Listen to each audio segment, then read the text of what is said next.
Something that stood out to me about the Falcons last season was how high they ranked as a unit in terms of offensive line play.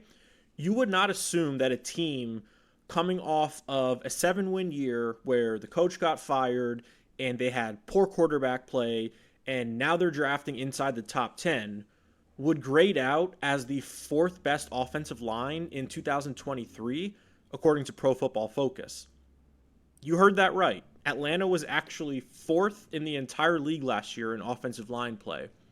The Falcons are the only team with a top 10 pick in this year's draft who also had a top 10 offensive line last season. You generally see the inverse, right? When you hear poor offensive line play, that usually translates to a bad win-loss record, which then gets you into the top 10 for the draft. And when you look at the roster, specifically the offense, to me, that fourth overall grade just goes to show why Arthur Smith needed to go. They have some sweet offensive players.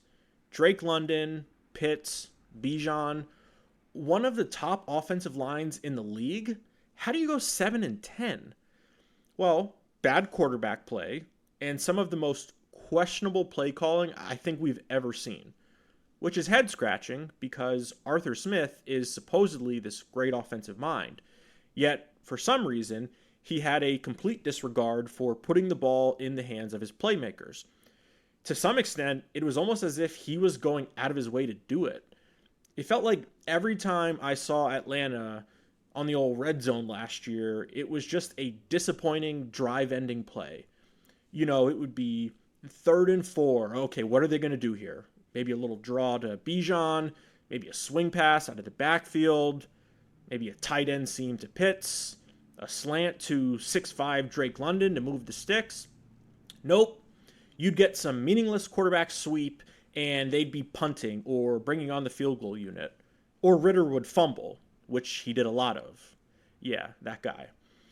But bringing it back to 2024 and beyond, and what their move is at quarterback in Atlanta, I actually think Jaden Daniels would be an awesome fit for the Falcons offense. And the question becomes, is he going to be available at number 8? I've seen Daniels' projected draft fluctuate a ton. Some had him going anywhere from, call it, 9 to 12, and then more recently, I've seen others have him going in the top 3. Now, the only thing that actually matters is what the real football people who make the decisions think. The math for the Falcons comes down to this.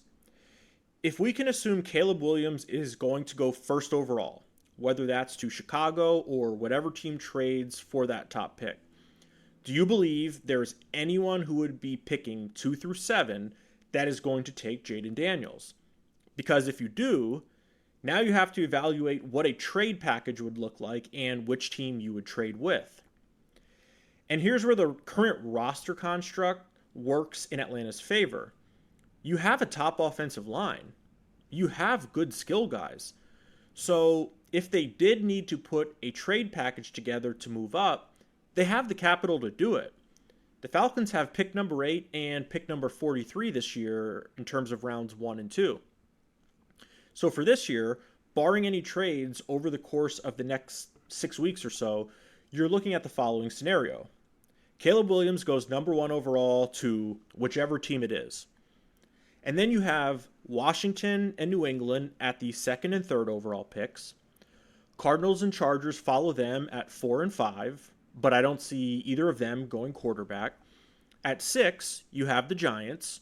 We'll see what they do. As I've mentioned on a different episode, they almost can't afford to go quarterback this year, given just how much money they are paying Daniel Jones and what his astronomical cap hit comes out to. And then you have the Titans at number 7. So I am going to be very interested to see what Atlanta does. I think that offense would be electric if they could somehow get Daniels in this year's draft. I don't think signing one of the veterans makes sense or trading for Justin Fields. Now, I don't think the package you would have to send to Chicago to acquire Fields would be anything crazy. I just don't see how any of those 3 guys I just mentioned would provide more value, especially if the Falcons really like Daniels. Hell, even if Atlanta had to trade up to the number 3 spot to get him, you're only talking about $36 million dollars over 4 years for that slot in this year's draft. So you'd get your guy on the rookie 4-year contract for less than a lot of these franchise quarterbacks get paid in a single season. We'll see how it plays out, but the conclusion that the 11 minutes pod consultation arm has come to is the Falcons should go get Jaden Daniels.